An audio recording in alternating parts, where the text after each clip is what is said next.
I actually think that lots of change agents kind of have an implicit worry of Stockholm syndrome, right? If I really try to understand why it's the way it is now, I'll sort of lose my enthusiasm and my verve for really changing it. So I have to keep on hating it, and the reason why we in that chapter when we talked about we use Molly is it's just such a great example. Here's a woman coming face to face with this sort of horrible thing that all adolescent girls had to go through in this entire country.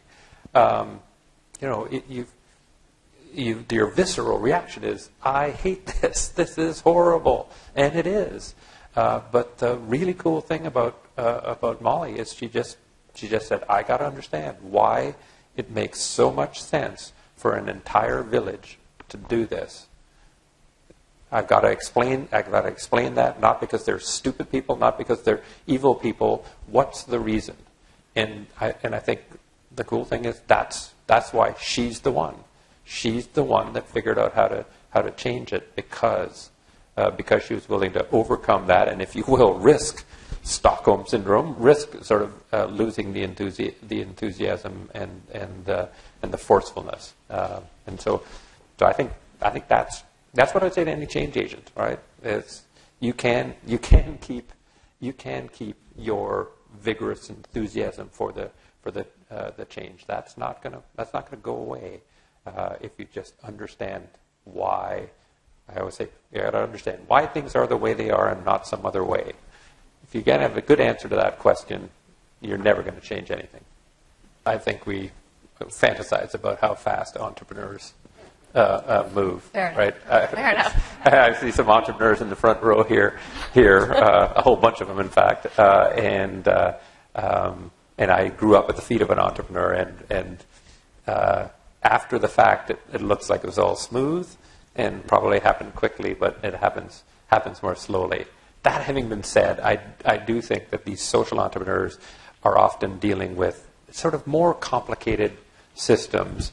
And one of the things we talk about in the book is and why this modification of the value equation is so important is in what traditional entrepreneurship, for-profit entrepreneurship, the customer can afford to pay the full cost of the product plus a profit margin.